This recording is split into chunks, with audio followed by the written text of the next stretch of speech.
3 is the future.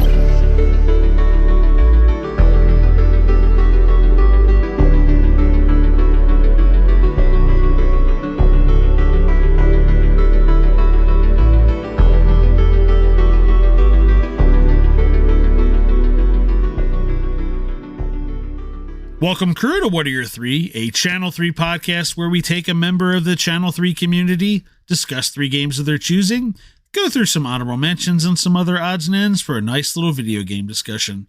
I'm Dan. With me, as always, Ray. What's going on, people? Tonight's guest is one of the most interesting stories of how they got here. Actually, it is the one and only Piichy. Piichy, how are you doing tonight?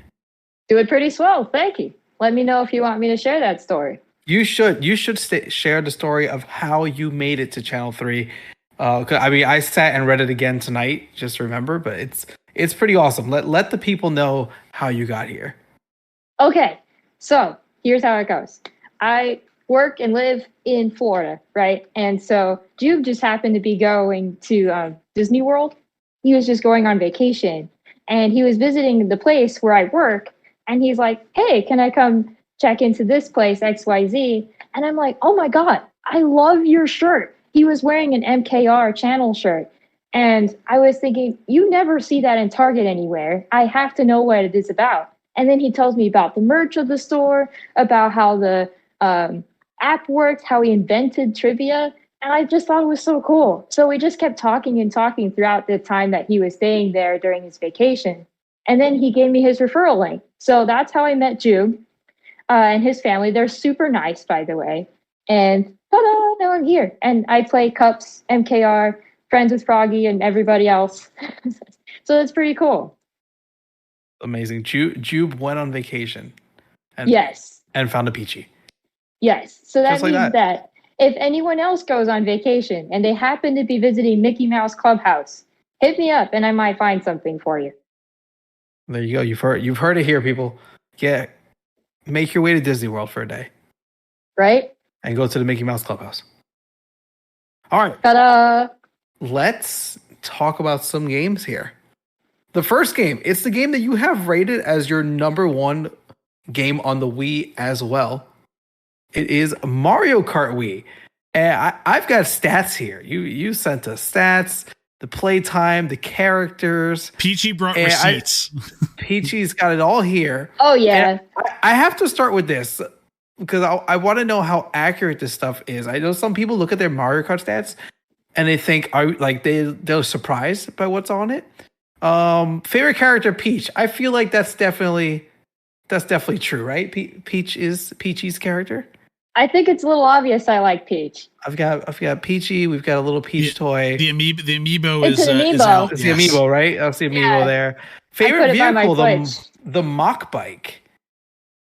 Yes, that's right. Are you still riding on a motorcycle in Mario Kart 8 Deluxe? That's right. I'm actually learning how to use the Yoshi bike. It's an inward drifting hybrid bike. Before I was using the Biddy buggy. Yeah. You've joined the inward drivers. I have. Because how has that transition been? From Mario Kart Wii as an inward drifting bike, it's kind of more similar to, I'd say, the Biddy buggy or something that's even sharper of a turn than inward. Because here's the thing, the inward bike in Mario Kart 8 Deluxe, the reason why it's called hybrid is because it has a delay in the turn pattern. So in Mario Kart Wii, it's immediate. You start your turn right then and there. So you have to usually start your turns wide and then go inwards. But the thing is with Mario Kart 8 Deluxe, because it drifts out the back a little bit, think of like if your head is the front and your butt is the back, your drives out first and then you turn. So it's a little bit different, but not too much to adjust to. This is the most, of all the kart conversations we've had, this may be the most technical one so far. I don't know if I've ever had describe the body positions of drifting. We don't have basic training for the Wii, Ray. This is good stuff. We need this. This is new stuff here. I like it. You won't believe how much hours I put into that game. You know what? Tell me, how many hours did you put into that game? I don't think that's a stat on this thing. Well, the sad thing is Wii doesn't actually count how many hours you play, but I've been playing it since the game's release, and I was 7 years old then. And if I'm 23 now, I played it last 3 years ago. That's about what 1,300 hours or more, 13,000 hours. Sorry, This I'm just conversation trying to got guess so here. painful. This conversation just got so painful because you said it released when I was 7. I was like, that hurts. It just hurts to hear that out loud. I'm really sorry. It's rough. I was sorry. buying a house when it came out, Ray. Just so we're clear. I'm so sorry. I was in high school. 4,044 races, total race count.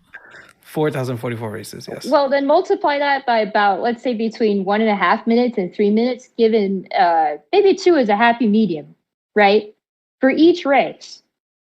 How many races is that? How much time is that? Let's do the math. That's actually a pretty good way to do it. To say you've got 8,000 minutes or something like that. 8,000 minutes? Yeah, I did 2.5 minutes times 4,000 just to call it 10,000 minutes even. Like I would go. There you go. So then, how much is 10,000 minutes in hours? I guess either way, that is with a specific profile. It's a little bit on the newer side, but I managed to get 3 stars on it, which is a very, very, very, very, very difficult thing to do. And for some of the things that you have to do regarding the stats to become a 3-star master, you actually might not always be able to play Peach Mock Fight all the time. You kind of have to do the classic overpowered funky flame rider, which you might not understand what that means, but it means something, I promise. So there's definitely, because it's not the first time the Mario Kart Wii comes up when we're talking here. There's a generation of people that love this Mario Kart. Like this is just their Mario Kart game. What is so great of Mario Kart Wii that you said, I need to talk about this game first?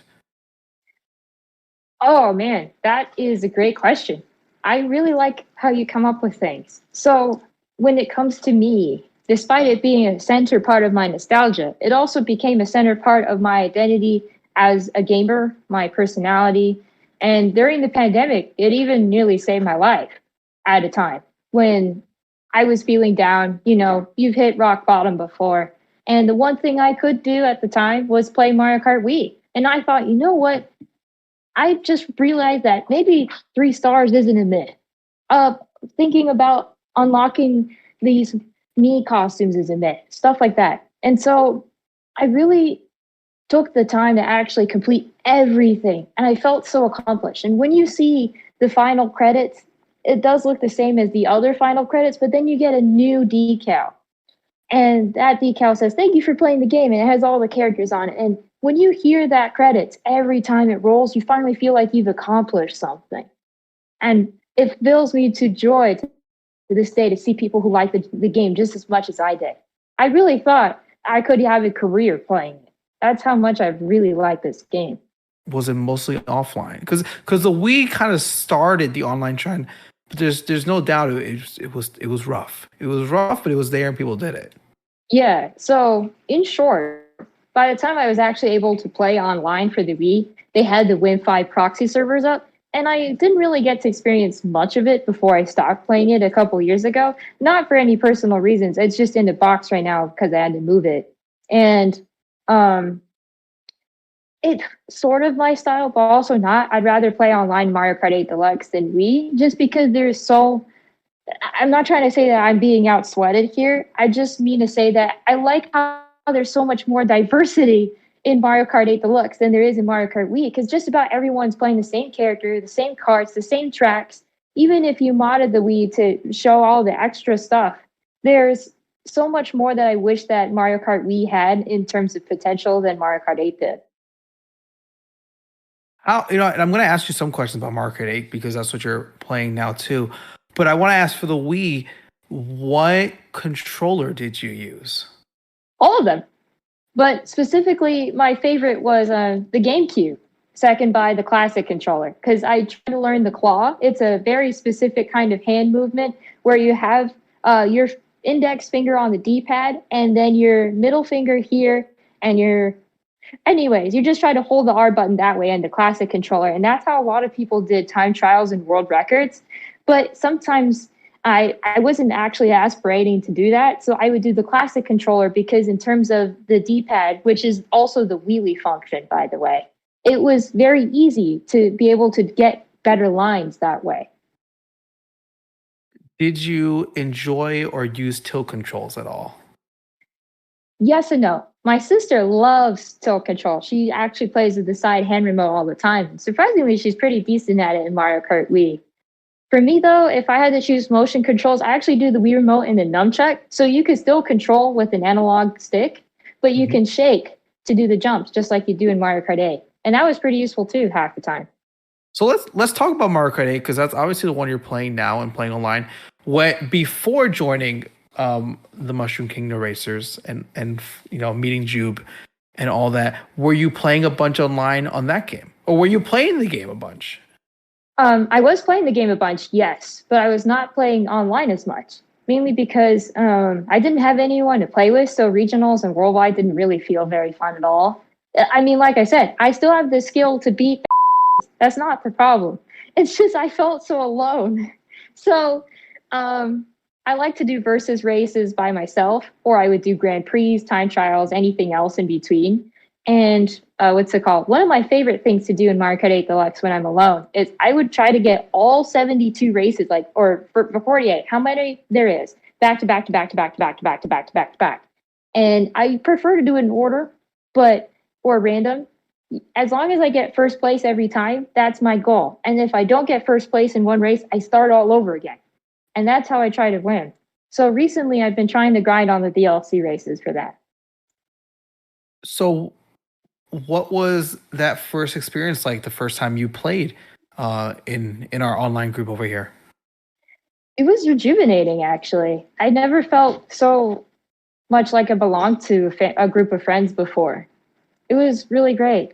One experience I'd like to thank Froggy for, which I don't know if you've seen in my previous post, because I have a lot to him to thank as well. Not just Jude for welcoming me in, but there was a time where I was missing out on cups when I first joined or something, just some type of playing event.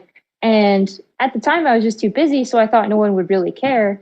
And then Froggy actually messaged me, and he's like, "Hey, we missed you at Cart the other day. Are you okay? How are things doing?" And just because someone actually took the initiative to reach out to me, it felt so welcoming. And I really felt like there really was a community here, and there still is, which I'm really grateful for. So yeah, thank you, Froggy. Thank you, Froggy. Which racing do you enjoy more, the cups or the kart gangs, or the 12 races? I don't know if you're playing in the weekly 12 races as well. I do weeklies, at least when I have the chance. That's a hard question. I love them all. You know what's ironic? Between all four of them, I think I like to choose to do weekly first, then battles, and then the 12, cups, and then gangs. Not saying I hate gangs. I don't hate gangs. It's just the competitive environment and sticking to a time commitment is really difficult with my work schedule. But yeah, that's the order it's in, folks. Piichy, at some point you have to, and I know you're unfortunately working your way through our backlog of podcast episodes. You need to jump to Mickey Wins. I don't know if you know Mickey or not. I know he doesn't get to play as much as he used to, but there's a bonus episode and a pancake story involving Froggy that you have to prioritize going to find sometime if you've never heard it before. You do need to hear the pancake story. You would enjoy that. You have homework now, yeah. Writing it down now. Go listen about the pancake. One of the great stories of card history. An international incident occurred. It's absolutely amazing. What do you like better, pancakes or waffles? I like pancakes better. I used to be a waffleman, but it's pancakes now.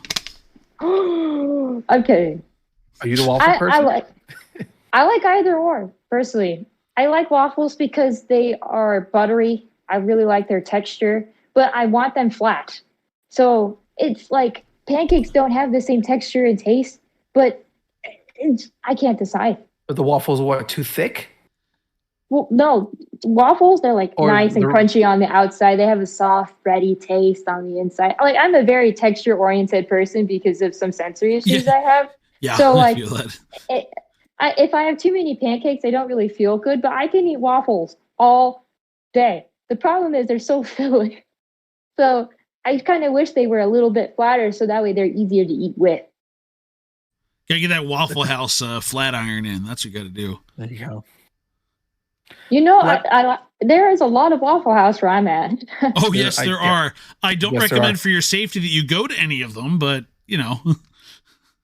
What if you're hungry? Okay. Dan, you know, what if you're hungry, Dan? Yeah. Listen, as somebody who lives in proximity to like 5 Waffle Houses, I've gone, I think twice. I think I've gone twice in 7 years to Waffle House. It's just Listen, I'll just say that not very often. there was a strong internet movement trying to get a Waffle House added as a fight location in Tekken 8, and that's all I'm gonna say about that. Well, hey, Waffle Houses do. They let me know whether a hurricane is actually serious. If you're in that, danger, Exactly. or not, yes. they serve a purpose. There's That's no where you doubt go about for it. the hurricane parties. That's right. And if they're this is closed, true. run as fast as you can. Yes. Exactly. I have Waffle Houses and I have a giant cow mascot on a random store by us. And if the cow is brought down from the pillar that it sits on, we know that the storm's going to be bad. If that cow does not come down, we're okay. We don't need to go anywhere. That's one of our local indicators here. I don't even know what the store is, but it's just a giant cow statue that gets brought down only for That's the funny. windstorms. All right, let me ask you the simple questions before we go on to the next game. Piichy, what character and what cart do you use in Mario Kart 8? I think my answer might be a little bit obvious. But in Mario Kart 8, it's still Piichy. And for the carts, it varies between Biddy Buggy and Yoshi Bike still. Oh, that's right. You said you were doing the inward drifting. And this is with the rollers, right? Yes, roller tires. And then I forgot what it's called, the Animal Crossing glider, like the paper glider. paper there glider. you go. Yeah. There you go. Ta-da. And give me your best course and your the one you enjoy the most and the course that you do not enjoy. All of them. I'm kidding. Best course. Wait, I think you're just about to out my strategies to the cart gang. Okay. Anyway, I'd say my best course is probably any of the Wii courses, especially maybe Wario's Gold Mine, Moo Moo Meadows. But when it comes to Mario Kart 8 Deluxe races, I really like Electrodome and Music Park. Okay. Worst races, Cheeseland. Forget about Cheeseland. My lactose intolerant can't take it anymore. I hate Cheeseland. I agree. Cheeseland is possibly the worst course in the entire game, actually. So not a bad call at all. All right, let's go to the second game on your list now, which, surprise, surprise, it's on the Wii again. It's Mario Party 8.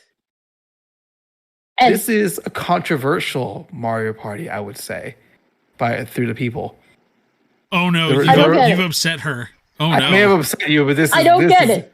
This is okay. Tell me why it should not be controversial. Everyone should have loved Mario Party 8. You tell me right now.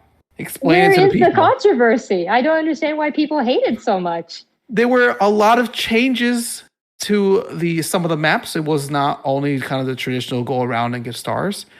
And I think some people thought that the motion control use was pushed in that game in ways that it felt more natural in other games. I would say the Wii in general pushed everything. And like one game for me that I loved that I know the people thought are very iffy on was Red Steel. I thought the game was so much fun on the Wii. But it's definitely a mixed bag on Mario Party 8. And I need you to tell the people why they're wrong and that this game is great. I just have to say before you get to do that, two things. One, I did not have Ray launching a war with Gen Z on my bingo card for today. And Obviously, listen, there's a group that I love the Wii. But I don't Are you sure about that? I need more sociological studies as to why Gen Z loves the Wii so much. Because this is like Sammy Sig, Logan, Piichy, like everybody in this group, it's a Wii thing. The Wii. But I did want to shout out, in spite of you launching a war against Gen Z, which again did not have on the bingo card, top tier pander by you bringing Red Steel into it. Again, I rightly recognizing that game, but top tier pander trying to save yourself from the hole you dug. Listen, I'm saying it. But Red Steel's the same thing. The Wii was a bunch of big swings and a lot of hits, and some that the people weren't sure about. And I would think Mario Party 8 is in the people are unsure. The Gen Zs are all very sure. So you tell us, Piichy, tell us now. Tell us why Mario Party 8 is amazing. Okay, so here's the thing. I want to clarify with you. Mario Party 8 is not Mario Party 9, which is objectively worse. Because here's the thing. I agree. Mario Party 9 is the actual game too. where you put all the characters together in a cart, and I hate that. So Mario Party 8, it's actually a lot more flexible. You can have up to 50 turns, which what my sister and I really love together. You have a variety of maps, unlockable characters to choose from. The CPUs were all right, even on master mode. It gave a fun sense of challenge instead of like you're just sitting on your butt all day. And then you even get to see collectibles as you play games over time. You have an amazing soundtrack. You have Ballet Hoop and Top Hat as your mascot. It's not just some random stars, okay? It is like a funny character, and he gets to be like, whoa, and it's just awesome, okay? Let me make myself clear. So, in general, when it comes to your gripes about Mario Party 8, what is it exactly that you are looking at that you think might be a con in comparison to any other Mario Party game? Piichy has flat out put Ray on the stand at this point. Answer for your crimes, Hector. All right, if I remember correctly, and again, and I have said before, I'm not the biggest Mario Party fan, but that's not his memory's going with age. Is what he's trying to blame Dimension now. Great. Like people didn't love. Now, perhaps Gen Z thought it was the greatest thing of all time. Courses like Koopa's Tycoon Town, which was like putting coins in for like hotels, or if I remember correctly, there's one map where you're just traveling really, really, really far to get to the end, to get to the star. I think the Goomba one. And Let me wipe my glasses. It was not your typical Mario Party. There's a next level Phoenix Ray taking place here. She's wiping the glasses down and going to consult the notes and ready to throw the book at Ray. Here we go. I'm just here. I want to know. I said I want to know why the people are wrong. Why some people are wrong. Like it's mixed. I told reviews. Piichy I don't know where these things are going to go. I didn't see Ray launching a generational war in this. This is great. Metacritic 62 score. Mr. Ray, I'm prepared for you. Nintendo. Are you ready? Even Nintendo doesn't love it themselves. Even the Nintendo report said it was okay. Tell me, come on. I want to know. I want to know why this game is great. Okay, so I have the first question for you. No disrespect. Have you actually played the game yourself? Yes, I owned the game. Okay, so here's a point I'd like to make personally. When it comes to Hotel Tycoon, yes, you do have to buy out properties, but I specifically really like how you could use either tag team or any other type of superstar race to strategize where you put your assets. It's like Monopoly, but actually fun. And then when it comes to the race that takes forever. There. Jesus. I don't like your tone. I hate Monopoly. I like this actually fun thing, but continue. Sorry, excuse me. So I don't know if you find actually fun an argument, but I would like to say it does take my time. It makes me think. It challenges my brain. It makes me feel like all the mini games in between leads to even more suspension towards the end of the turns, especially when you have a longer game regarding to the Tycoon. When it comes to the other maps, yes, at least the Goomba Island, sure, you have to travel pretty far to the same point every time. But the fun thing about it is that you can use the dolphins or any other point in the map to jump between each of the locations. So that way you can either speed it up, try to look for the lucky spot if you know a good strategy for it, so on and so forth. The mansion is my favorite map in Mario Party 8. I really like how the mansion turns sideways every couple rounds. I really like how the mini games in between helps you think, I need to go in this direction instead, especially if you go last. So especially with order, the turn order gives a big shift into how you change the perspective of things. And I swear, I promise you, it may not look like it is fun that way. But if you give it a shot, I would happily play with you. And I'd like to show you for real how fun it could be.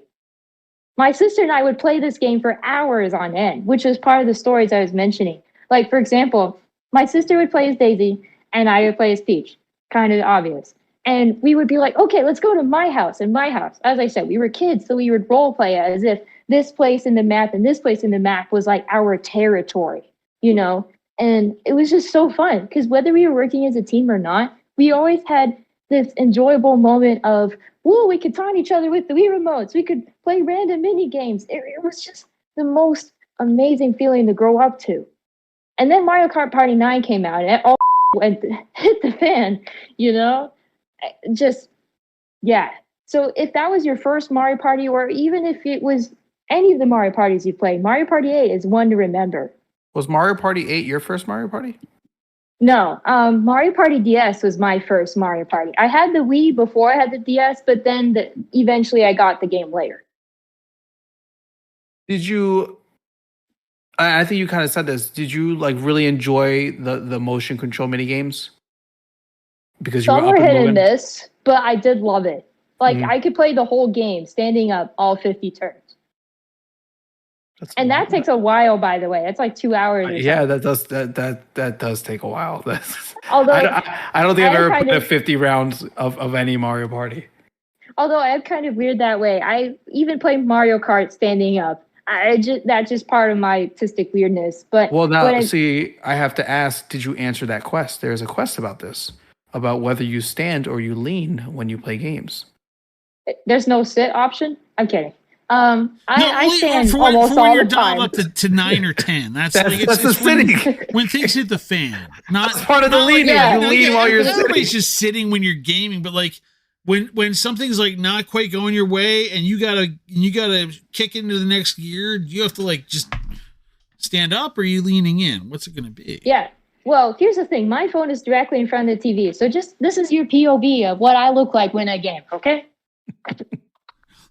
Ray, you started this. You have to describe. She's getting Here's into my game position controller. Here. I get into position and then I just stand like this all day, and I just rock from side to side, playing the game of my life. If I play Mario Party 8, you're going to see this little tiny Wii remote and my sister here who's being annoying, and just it's just a whole entertaining factor that you're going to see. What color is your Wii? It's a white Wii, but I have pink Wii remotes. Do your Wii remotes? I've gone completely off track here, but I'm going to ask now. Do your Wii remotes have like any sort of oh god, what do you call them? Like the guards or the cushions that you put on them, or do you just hold them normal? We have them. I hate how they feel on my hands. The rubber feels like I'm holding something I shouldn't. But so, okay. The neurodivergent gamer crew. Okay, yep. All right, I feel that too. Okay, I got it. Yep. Yeah, it feels like if I hold it, I have to let go. You know what I mean? It's forbidden. Now, the one you're talking about, is it the skin that kind of wraps really tight onto it? Because I had one. I don't use them a lot. I had one that was very bubbly.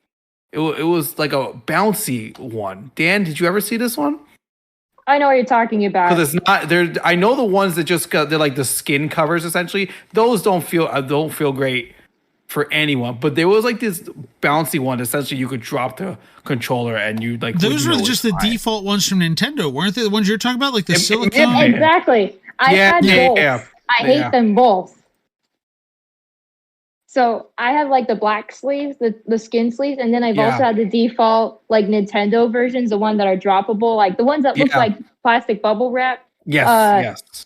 I've had both, and I still don't like to touch either of them. If I was at a friend's house during that time and we had the Wii remotes, I would take it off and I would put it back on when I'm ready to go home.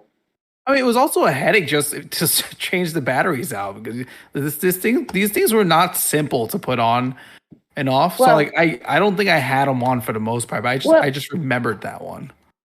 In my defense, sorry to interrupt, if you just held the Wii remote from the top with the bubble one still on, you just peeled off the bottom, then you could easily just pry open the door a little bit, slap them babies in, and then put it back. It's not that hard. That's a headache. That's Old- Old That's man too Dan many- is that's too definitely many talking steps. to two people who didn't have the responsibility if their TVs got smashed because of their Wii remotes. I'm hearing that right now. That's all I hold know. on, that's a wrist guard. You have. I the promise wrist you, strap. we at least kept the we kept the wrist straps on. There was no broken TVs in this household of mine. Let me tell you, I'm not sure if I ever actually would wear the wrist straps because it's like I don't want to. I didn't want to put it on. I don't want to wear this bracelet. Just let me play the game. You want to know something funny? If I had to choose between the Joy-Cons wrist straps from the Switch or the Wii's, I would still choose the Wii's, just because of how they feel. I don't even think my Joy-Cons have wrist straps, or if they do, I didn't put them on. This is a good thing to check. Let me see. See, Mine he is uses the the Ori Zelda split OLED. pad, so he's not a Joy-Consman anyway. But it's the I'm gonna tell you, it's the when it's the- the when the the Switch- the doohickey here. Oh, Here yeah. are mine. I never put those on, so I definitely don't have. Yeah, Ray's not a Joy-Consman. I'm the Joy-Con guy. That's the one thing I don't know what I'm gonna do when the Switch 2 comes out. I don't Well- know how I'm gonna feel about it. Considering that I have a Joy-Con what do you call them? Switch Pro Pro controller controller. collection. Yeah, I have a collection of these. So I'm considering just getting the Pro controller for that one and the GameCube controller because I want to play Mario Kart 8 Deluxe or Mario Kart World on the Switch 2 with the new GameCube controller for that system. They've You know what? they've not hate ruled to it out. burst your They've also bubble. not confirmed it's usable. Be careful. Don't get your hopes up yet. Pretty sure. Oh wait, I thought that was in the video. My bad. I think I thought I read today that it will only work with GameCube games. So allow me to provide clarity because Nintendo has sent out follow up to the comment you have made. So on the GameCube controller information website, it says this will only work with the GameCube online service. However, Nintendo has which is sent out terrible. If that's the case, hold on. Nintendo has sent out clarification. It is not going to be limited to that, but it will not be universally applicable either. So there will what be. in the world does that mean? So You know What what would it will not be be applicable universally to? applicable though? Power A controllers. Thank you. I solved it. Somebody gets it. Piss. Ah. That's right.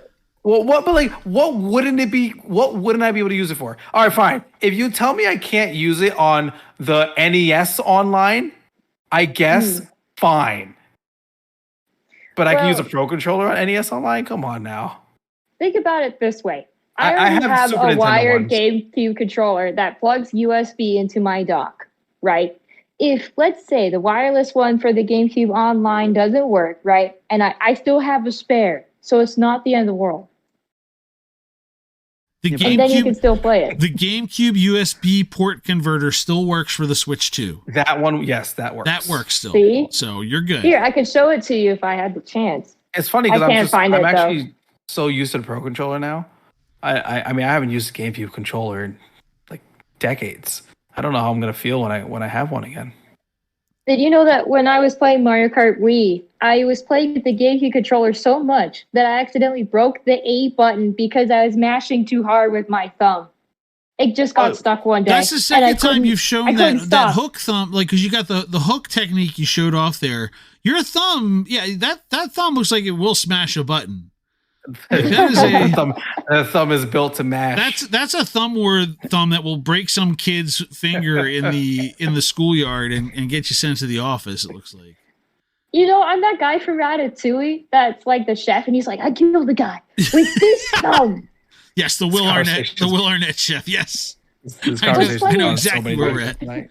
All right, I don't all right, have a hitchhiker's thumb though; it's a straight thumb, so I don't. No, it was I just, guess I it was, just have the but power. like there was an intensity to the way you demonstrated physically the Sure. A button that like it slammed down there. I was like, I'm not messing with that. That's all right. I'm pulling this back on course because we're gonna talk about your third game now, which was Lego Star Wars 3, which if I believe was the Clone Wars because.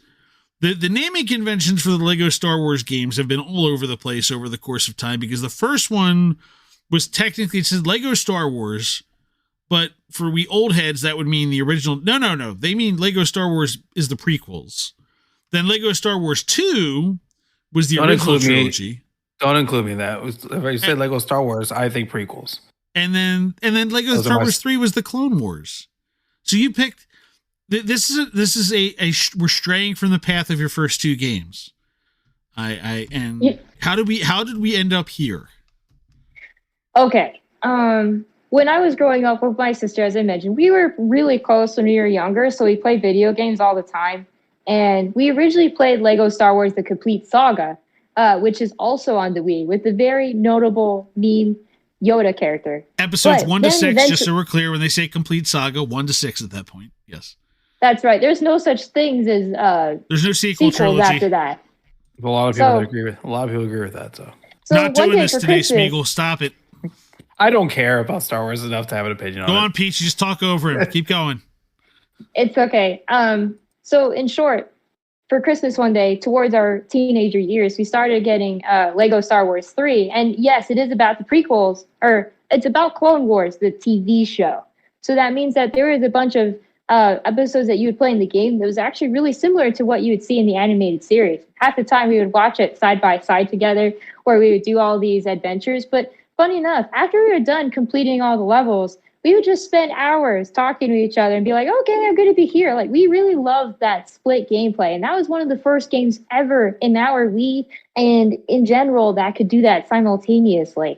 So then at that case, for example, she would play as Asajj Ventress. She would play as Ayla Securla, one of the Blue Jedi Masters. I would play as Yoda, Ahsoka, Padme, R4P17, you name it. Like, what's funny is that she likes Star Wars, but she's not even a nerd of Star Wars. I'm the weird guy, you know?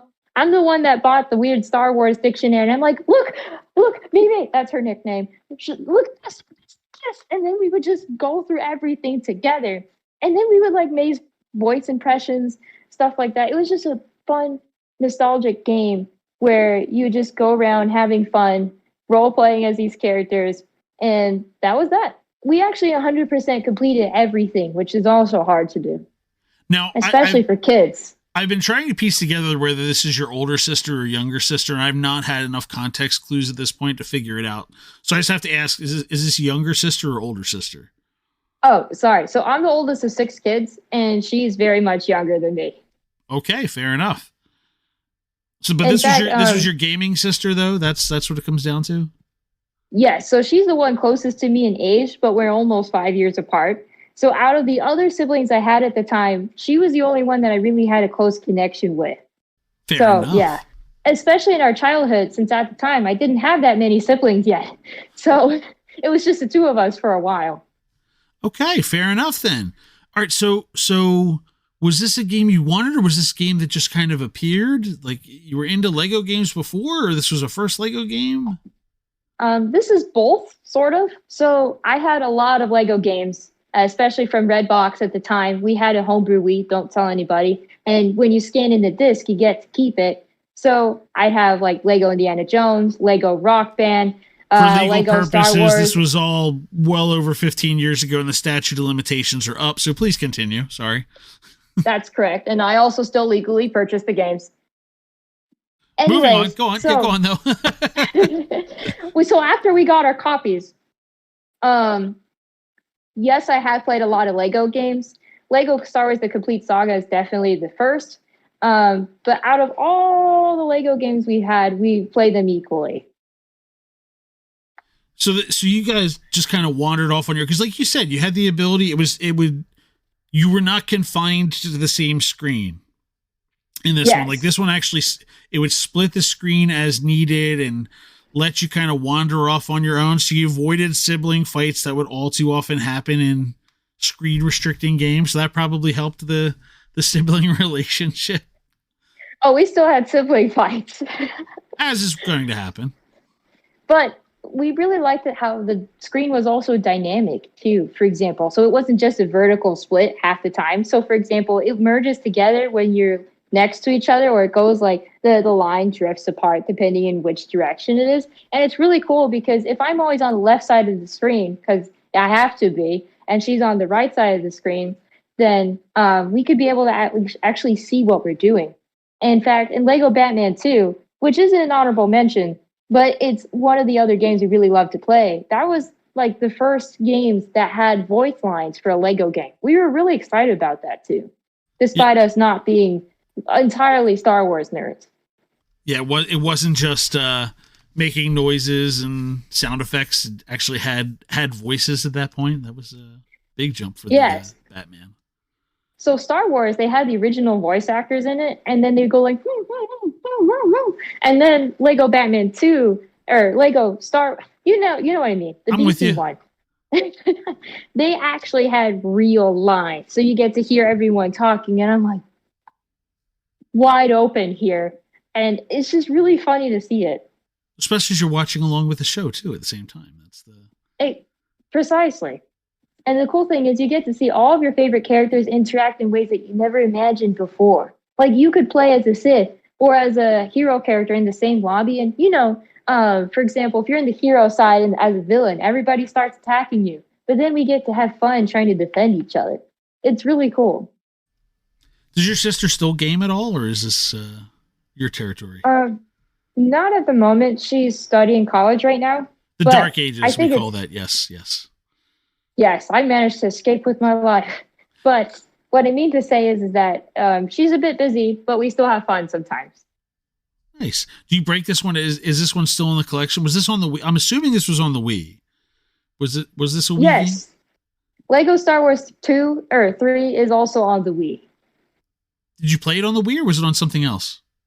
We played it on the Wii. The cool thing is that when you get to see with your Wii remote, you can also aim that way at the different targets as well. So you get to point at what you're aiming at, like a force throw. So that wasn't possible before with the other like Star Wars games. At least it was very limited at the time. So it was super cool. It gave some more to work with for the Wii. I mean, if you ever need a Wii recommendation, I have a list. Well, we may get to that because we're not done with the Wii yet, so we're on our way there. Do you still play any of the Lego games? I mean, they're still putting these things out there. They did do the Skywalker saga even for Star Wars. They got there eventually, and yeah. I mean, you name it, and Lego's out there. Horizon Adventures is my son's working his way through that one now, which cracks me up for various reasons. But they're still cranking Lego games out here left and right. Do you still get into them at all? Yes, actually. So, for example, I'm just going back to my library because I have the Skywalker saga. I bought all the DLC. I have Lego Superheroes 2, which is like Marvel. I'm experimenting with that, but my sister's playing with me. And then I have Lego Harry Potter collection, which I bought on sale, and it's worth it. So, yes.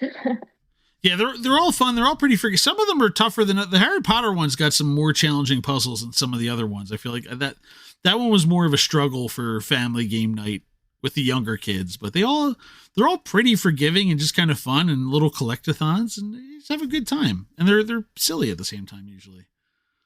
Pretty much, yeah. It's really cool being able to make your own creative adventures with tools that they give you. Yeah. All right, well, let's move on to your honorable mentions. We're going to talk about your first one, which is Destroy All Humans. We're going to veer a little bit more away from where we were, but still, I'm guessing on the Wii at this point, because this was a Wii eligible game? You're wrong, actually. Really? This is a PlayStation 2 game. Oh, here we go.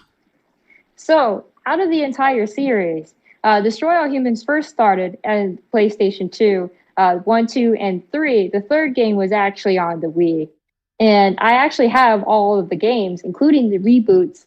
And my favorite amongst the three of them is Destroy All Humans 2, in particular because I'm a Beatlemaniac and it takes place in the 60s. And I'm already used to Cryptosporidium's really sarcastic character. It really formed a lot of my sense of humor at the time for a 17-year-old. I got it way later in life, obviously. So I'm sorry, Ray. But what I mean to say is that in general, I really liked its crude humor, its game mechanics.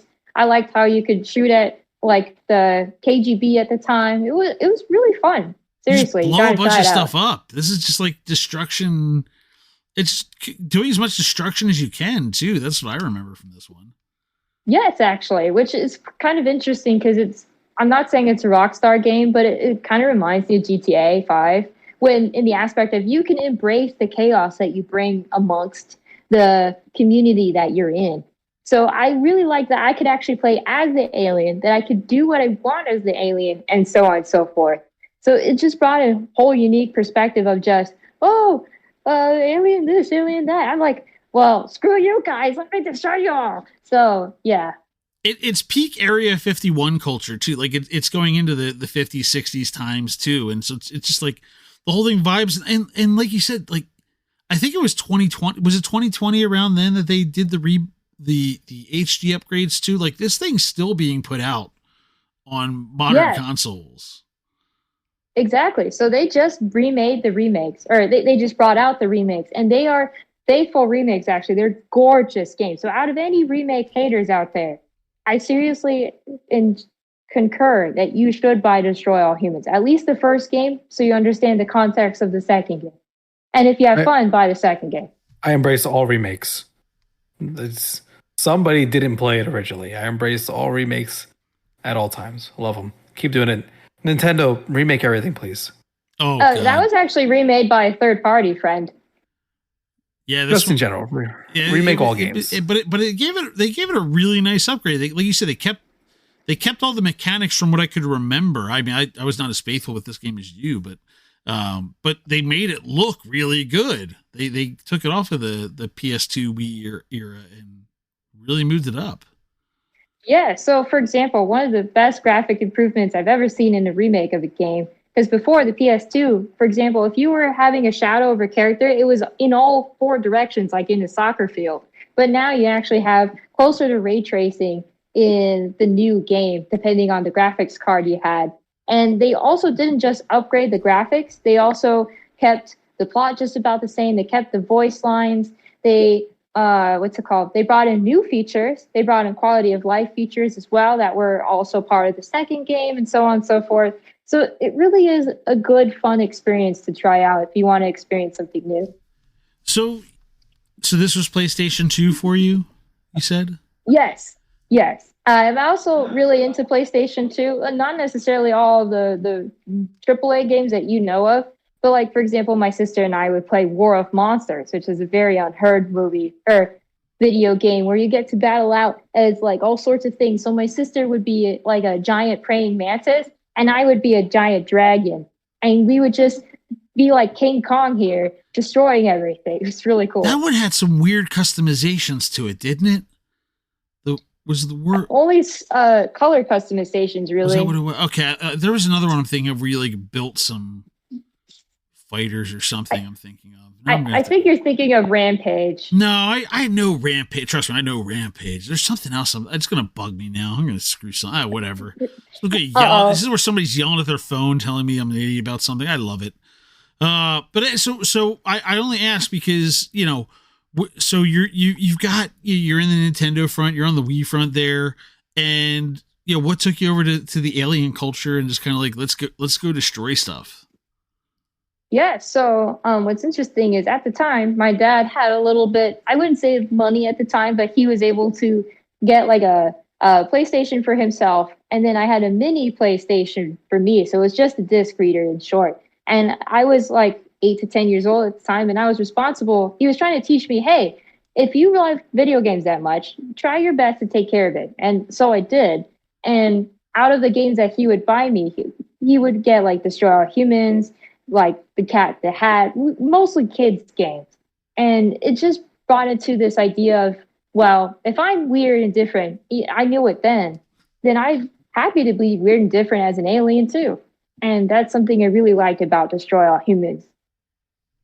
Nice. All right, well, let's jump to honorable 2. We're going back to the Wii. We strayed far enough. We're back in the Wii. We're back in Nintendo first party country, and we're going to talk The Legend of Zelda Twilight Princess. And I'll just start off. Was this your first Zelda interaction, just kind of based on the other talks and conversation of where this was? It actually isn't, ironically. My first ever Zelda interactions were with Ocarina of Time and Majora's Mask, but not on the original consoles. It was on the virtual console on the Wii. And then I discovered Twilight Princess, which is actually my favorite game. All right, so what made it your favorite? A lot of things. The soundtrack, the graphics, the music, the art style, the I really liked how it took a darker tone, kind of like Majora Mask did, but they also turned it into a dark fantasy adventure game. You know what I mean? It's just, it's immaculate. The things that you could do in Legend of Zelda Twilight Princess.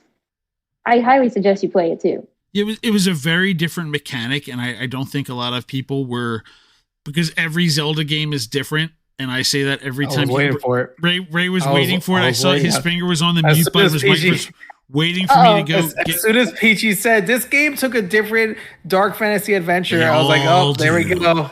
Good. There we go. It's time for Dan to say it now. No, it wasn't. It's not you you're defending against. It's me, these other morons on the internet about Zelda. No, you've added. You're good. You're in the right, Piichy. Fear not. That was not anything you had to defend against. These other, no, this isn't a Zelda game for whatever. Every time a Zelda game's released, this isn't a Zelda game. That was, I was there then. That was people go, this isn't a Zelda game. Why am I a wolf? And like, because there's always some different mechanic. People shut up and just enjoy what you're given. Dan, are Zelda games? I'm not a furry because I like Twilight Princess. I'm just a Majora's Mask fan with extra steps. I understood that reference. Ray, what were you Dan, about to say? I was gonna say, are Zelda games the equivalent of this is an Xbox? Is everything a Zelda game? Everything is Zelda. Is everything a Zelda game? Because everything's a Metroidvania now. So no, I can't. Oh gosh, everything's either Metroidvania or roguelike or both. So I can't. That is true. I can't joke about that. I'm not upset either. Yeah, firstly, if I had to really say, oh, every Zelda is the same game, then really I think that maybe they're not real Zelda fans. Because I think if you give the content the benefit of the doubt, when you actually play the game, you might actually have fun. Like, for example, everyone thought, oh, maybe Echoes of Wisdom is going to be just like Minish Mask or whatever it is. Any of these games. And you just kind of put this cognitive attitude into the gameplay, and then you think, oh, I'm going to be disappointed. And then you actually have fun, and you're like, oh, wait, I like being the wolf. I like jumping around. I like being able to howl at songs. And then all of a sudden, you get to experience something new. Well, Twilight Princess is one of the storiest of Zelda games. Like, it has a lot of the Zelda games, you have a very superficial, like, go save the princess, or like, okay, here's the MacGuffin of go find these 3 medallions and these 7 crystals or whatever. Like, there's a lot of that in some of the prior Zelda games, but like this one, they really put a narrative into it with Midna and with what's going on with Ganon and with the parallel universe and the Twilight and all this other stuff. Like, there was a lot going on there. There's sacrifices. There's a lot happening in this game too. That's what sticks out for me with this one. It was, having not done Wind Waker, Bombchu, I'm going to get to it. Don't worry, relax, leave me alone. I will get there. But this was the most like cinematic and narrative Zelda there had been. That's true. Ironically, to counterpoint, while mechanically it's almost the same as Ocarina of Time when it comes to, oh yes, grab these 3 things. Then after that, you grab these 4 other great things.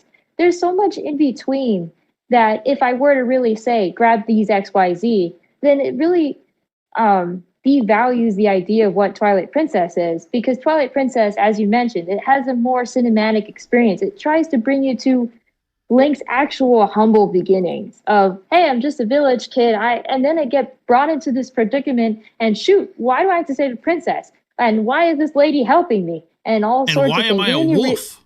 Like, exactly. We cannot dance around that. Like that takes everything else, like you said, like of the stuff that's repetitive from other games. Like, no, now you're a wolf too. Now you got to be like, half the time you got to solve puzzles without those tools. Yeah, he isn't just saving a princess or Hyrule. He's saving his family, his village. He's putting everyone he meets along the way and cares about to what brings him to this position. And I think that is beautiful in and of itself.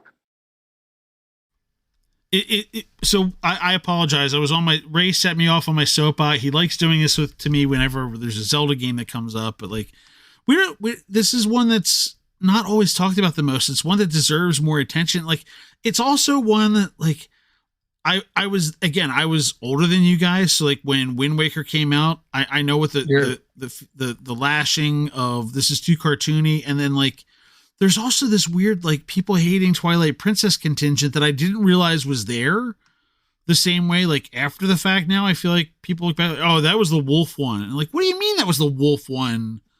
Like, disrespectfully like that. And I never understood why people had that attitude, but this one stuck out to you for everything we talked about there, I guess, huh? To be clear, you're still older than us. Yeah, I know. So you said you were older. You're definitely still older. I don't mean to make you guys feel older than you already are. I'm very sorry you're not actually old, but I was pretty much born the year the GameCube was released. Yeah. Just you got that out of your system, Piichy? Happy now? Yeah, you happy? You got that out of your system? We can go on now. Okay, so in short, about Zelda, here's the thing. I think this is going to become a pattern, even with me, that as you get older and as you play more Zelda games and you see everyone hate on the ones from the past, it's either because they haven't played on it yet, they haven't played the game, or because they think, oh, there's this specific stereotype about this game or this game mechanic, and that's all people seem to know or remember or judge on by. And then I keep thinking, well, great, now I'm going to think about this with echoes of wisdom. It's just Zelda now. But that's the fun part, you know? I think people really need to give the benefit of the doubt to any Zelda game and realize that there's so much to play every time you try something new. Like, I'm also playing Link's Awakening as one of the newer games, and I thought it was pretty neat to see the idea of where this started as a 2D Zelda, because this is my first 2D Zelda. And, you know, if I just judged it by a book or by its cover, then it's never actually going to be appealing. And that's what everyone else is thinking over time with Zelda Twilight Princess. It was great. Now it's shit. You know, with Wind Waker, it's too cartoony. And now cell shading is back with Breath of the Wild. It's going to continue to happen. I'll take it one step further. That could apply to every video game in 2025 where people haven't played it and they hate it. So thank you. That applies to everything. Okay, that's beyond just the Zelda conversation there. I just think it's very prominent in Zelda in particular. At least now that we're on the topic. How was the motion control situation for you? This was the motion controls were a little sweatier in this than they were in. But by the time Skyward Sword came around, it was a lot tighter. They were a little cleaner. Ironically, while I have Skyward Sword and I'm playing it on the Switch with the Joy-Cons, I actually hate the motion controls in that game. But I really like Twilight Princess because it feels more natural. Because you get to aim with the bow and arrow on the screen, you get to move around, you get to use the D-pad to actually select everything. It was something that felt a lot better to me, at least when it came to adventuring this Zelda world. And if I had the chance to play it on a GameCube controller, if they please remake the game, then that would be great, you know. But shoot, I would kind of wish they brought motion controls back in the Twilight Princess way. Next year's the 40th anniversary of Zelda, and we went right past 35 without even a hint of recognition, so don't hold your breath for next year. They did confirm that Wind Waker is going to be ported. It's the GameCube. That's the launch GameCube online title. It is. Yeah, so that one we're getting there. So it's progress. And then we get Game 3, honorable mention. We get the 2-pack here, Super Mario Galaxy 1 and 2.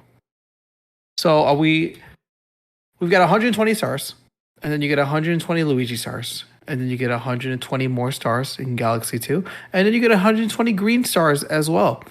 So 480 stars. Did you get them all?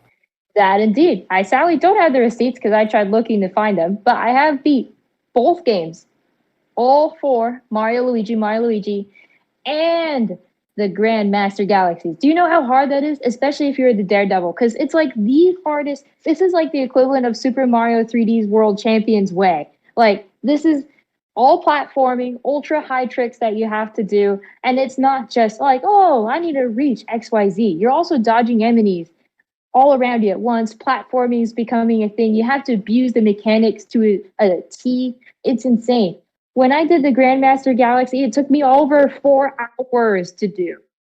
And so then at the end, spoiler alert, you might need to mute this out.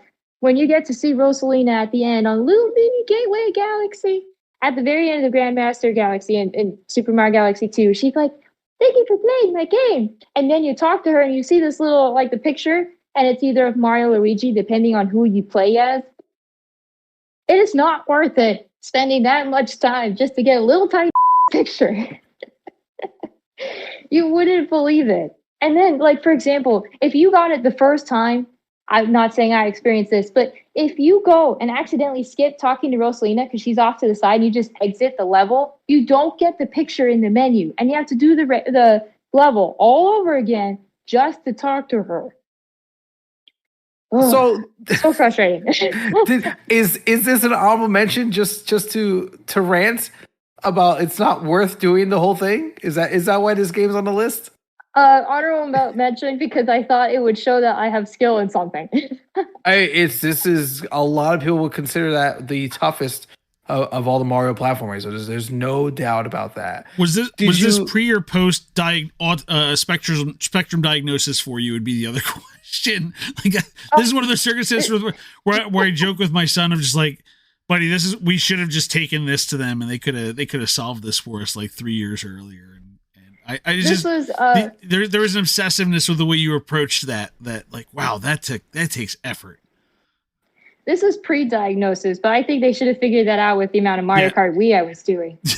Yeah, the analysis that should have helped too. Yes, right. But I guess in short, one of my favorite parts about Mario Galaxy is not just like my sister and I would have antics of doing multiplayer together. Like she hated being a tiny star on the screen, by the way, but the part I really liked about it was the soundtrack, the parts that you can explore all around the different levels. And like I said, I've played all of the games. I've even played Sunshine and Super Mario 64. And Super Mario 64, I've 100% millions of times. I hate that game and I love that game. And so out of all the platformers I've done, I really do seriously enjoy Super Mario Galaxy. And I think it's a great opportunity that they had Super Mario 3D All-Stars brought into this. So, yeah, play the game, damn it. Honestly, I think that's the best thing. The only thing I want to ask is is there one that you enjoyed more than the other? Because when I see it, Galaxy 1 is that felt like to me is the epitome of like just have a nice fun time Mario 3D game. Like that it is. I think the Wii in general was Nintendo's. We just want you to have as much fun as possible. Like I think of that for Smash Brothers. I think of Mario Galaxy is just like it's just fun to play. You just have a good time.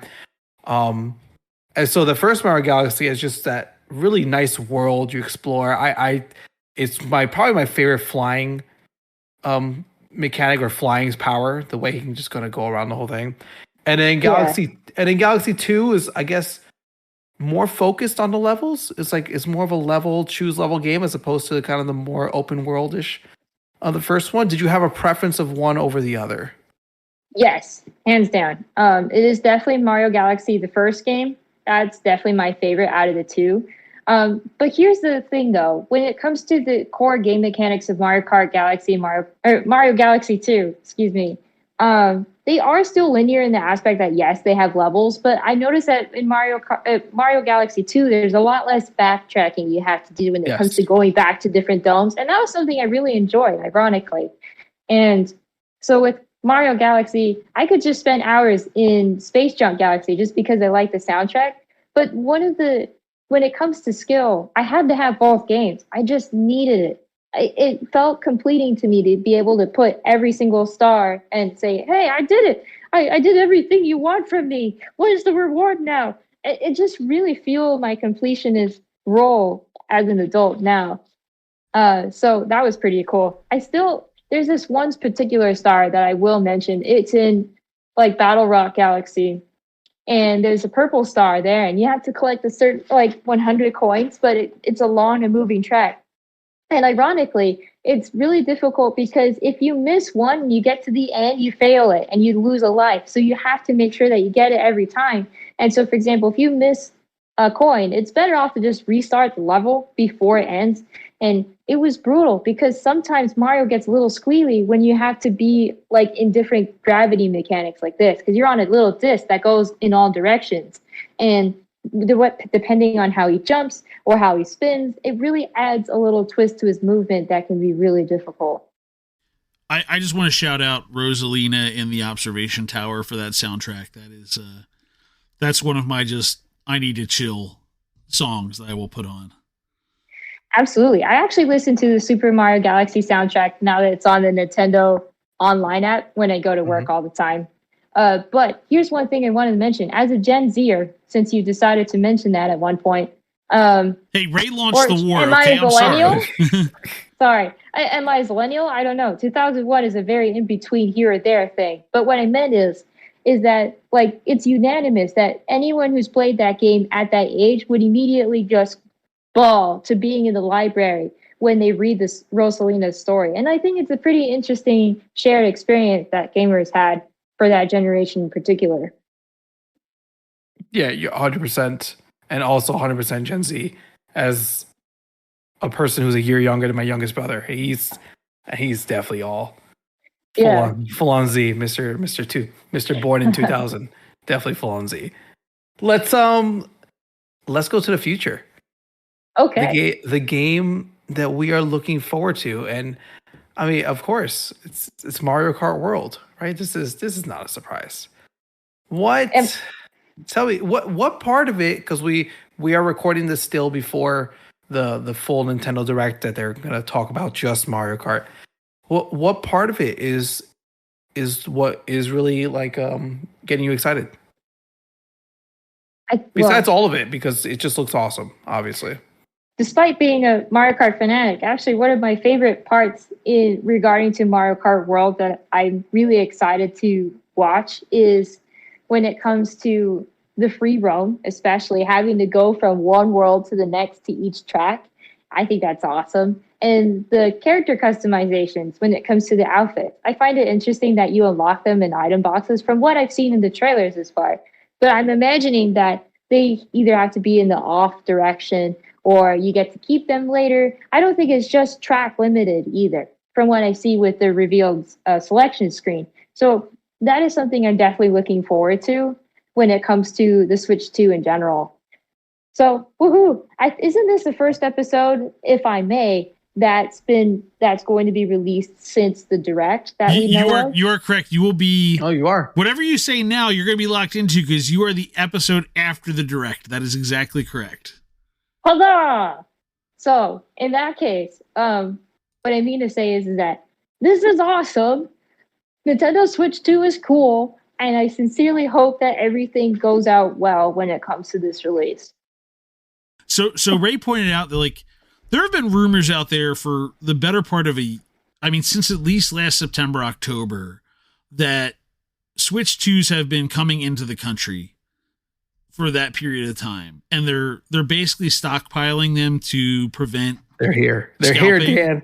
They're in anonymous warehouses that have been rented by shell companies, storing plain brown boxes on massive pallets, and people do not even realize they're housing Nintendo Switches when they have these warehouses. But oh wow, that is I will say, it's wild knowledge of logistics and things I've heard. Places like that all tracks, but I just say all that to say, like, yeah, I hope this just goes smoothly and they're ready to battle the scalpers. It seems like they've got the stockpiles for it. They've got a plan for distributing through themselves, if nothing else. So I'm optimistic. Here's hoping. I just want to know I'm looking forward to this game because Mario Kart always has unlockables. I feel like people have forgotten because Mario Kart 8's been around for so long that you had to collect coins to actually unlock all the carts and all the pieces. And so when people worry, like, oh, I'm not seeing this or that, it's like, yeah, because you unlock things in Mario Kart. This is a normal thing. So I'm excited to see. Including 200cc, right? Exactly. Yeah. So I'm excited to see how what the unlockables are going to be. And coming from, as I mentioned, the completionist point of view of, I got to do everything, especially with Mario Kart. I'm bringing back the Mario Kart Wii vibes with me. and let me see if I can get everything in the game. That's something I would thoroughly enjoy. Gotta catch them all. What's funny is I hate Pokemon. Yeah. No dissing to them. It's just not what's for me. ironic is let me go on my rant here. Sorry, Dan. When it comes to RPGs, I like Earthbound. I like Undertale. All sorts of even Fire Emblem. But when it comes to actually grinding to collect, I said play Undertale, Ray. I know. Yes, play Undertale, Ray. So what I mean to say is that when it comes to Pokemon, gotta catch them all, it feels like the grinding mechanics feels just tiring. And I don't mean it's because there's so many Pokemon out there. It's because after going out all throughout the world and you try to beat everybody and you beat the gyms, and I keep thinking, what is this all for? I don't feel like there's so much achievement there. And I hope that Juve doesn't kill me because I know that he likes RPGs, and I hope the Pokemon fans. It's just I've tried it. At least I tried, but it ain't my cup of tea. Well, let's jump back to your herbal, your Earl Grey, your chamomile, whatever it is, because you also did want to shout out the hope that Twilight Princess and Wind Waker will get some sort of a touch-up upgrade re-release. Maybe people hoped 5 years ago for the 3D All-Stars of Zelda to come out here and were sorely disappointed. And maybe you're hoping they come back. Just want to shout that out. Yeah, for sure. I mean, if Twilight Princess was released on the GameCube as well, God forbid, please, I sure hope it's on there. Well, this is the point where we go to a question from the Channel 3 history books that we pick for you to discuss. This is the one that we don't warn of. We talk about the games beforehand just so Ray and I know what's going on. But I'm pulling one out here that Ray put out for April Fool's Day. And we've off talked before about Final Fantasy VII, and for those of us who were there, we all swore Aerith was alive. There were rumors on early versions of the internet that Aerith lives. And for April Fool's Day, Ray's quest he created was Aerith is alive. She's definitely still dead. But what is the most creative way you can think of to either bring her back to life or stop her from being slain by Sephiroth? So, I thought you were about to bring up the answer. My bad. Basically, I thought, well, if you play the Song of Time, you could just restart the 3-day cycle and you could see her alive again before she dies. So you reset 3 days, 3 days remain, and you try your best to change it? Well, if you can change it for that matter. I guess it's a whole time paradox, really. There's some spoilers in here for Final Fantasy VII Remake and Rebirth, so good luck. You're you're hitting on some of the light spoilers where they've added into that. Into the multiverse as we go. So Aerith is supposed to die, isn't she? It's a sacrifice play in the narrative of the game. Yes. Oh. But I'll just say there are elements for people who have not bought into the idea of I'm not going to play the remake because I already played it once. No, they kind of mess with the fact that you want Aerith not to they know what's happening, and they want you not to. So there's stuff that happens in that game that is messing with you a little bit. It gets the right kind of meta. I think I've seen this. What's ironic is that while I don't have the game because Switch didn't yet have the Final Fantasy VII remake, I watched it on YouTube. Can I say said spoiler?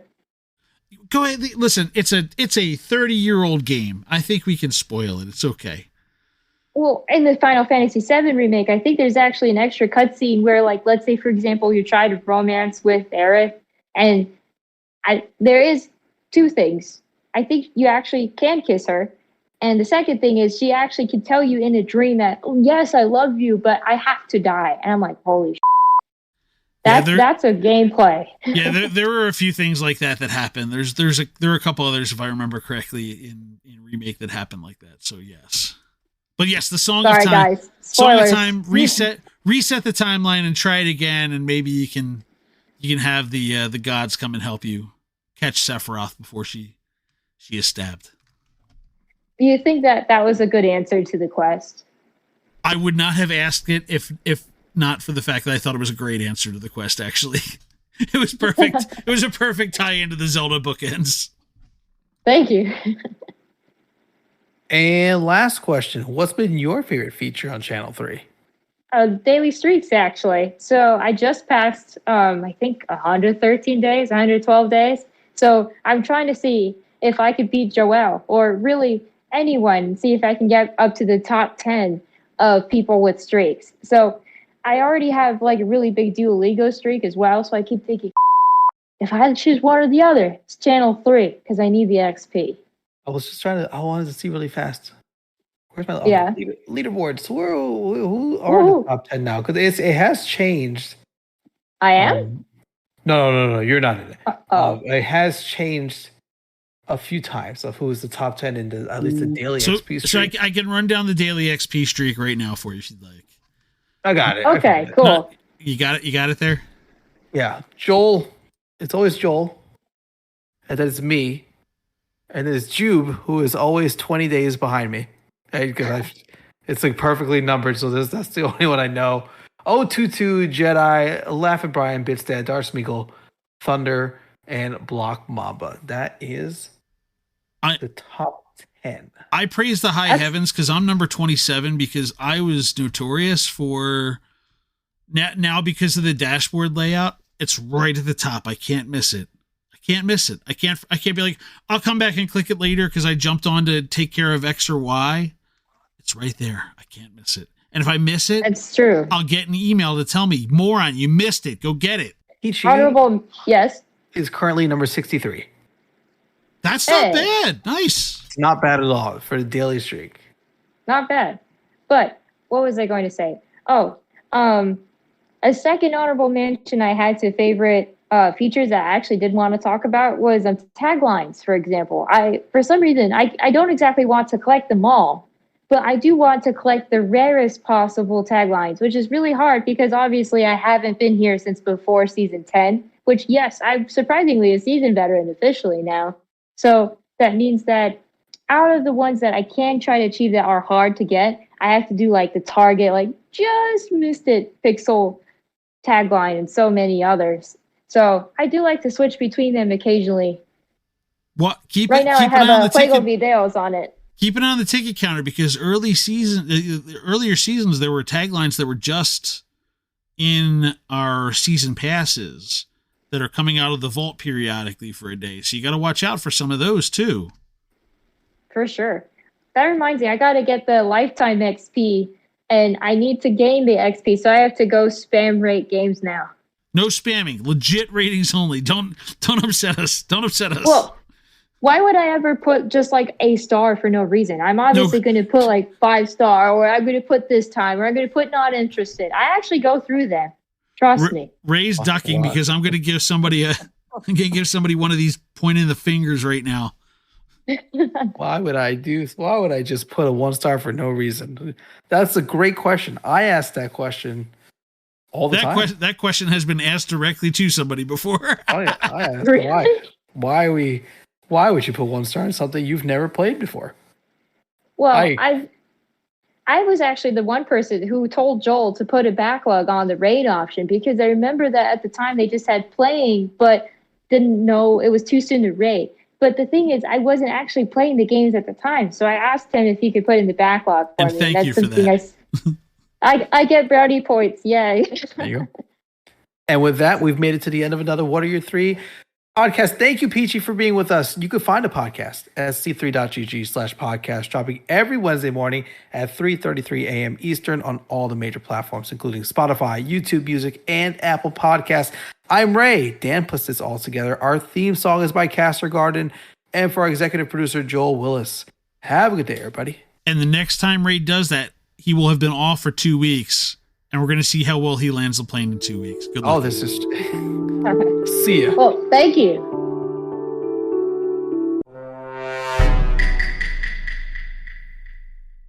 This is monumental for gaming. Like Ray said, there are several anonymous warehouses throughout the country. Hear you at all that have right now? What's that? They were dying. I thought they were going to make it, but they didn't. Hold on. Oh. I hear nothing. Ooh. While Ray is fixing his headphones, I will just say Ray is the one who pointed out with some of the news and leaks that like There's been I think I word heard for the RT last. said on Mario Kart, Oh but God, he's still talking. Mario Kart's gonna be great. Jesus Christ. Is this what we call the blooper reel? Yeah, this one's gonna have to go after the fact, but it's gonna definitely be there. And now we need to do is add the Office credits off to the side, like made by blah blah blah blah. Yeah. Say where you get the Larry David, the Curb Your Enthusiasm credits at this point. Exactly. So I was gonna say, let me jump back in here. Ray, you good? I'm back. Hi back.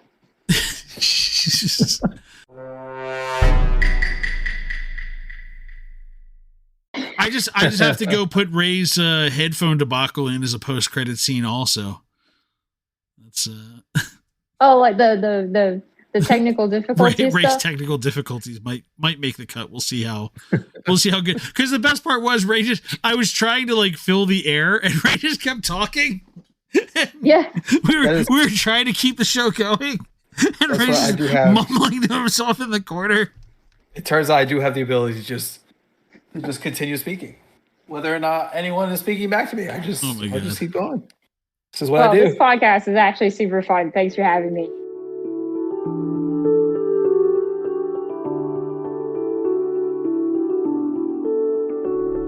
Channel 3 is the future.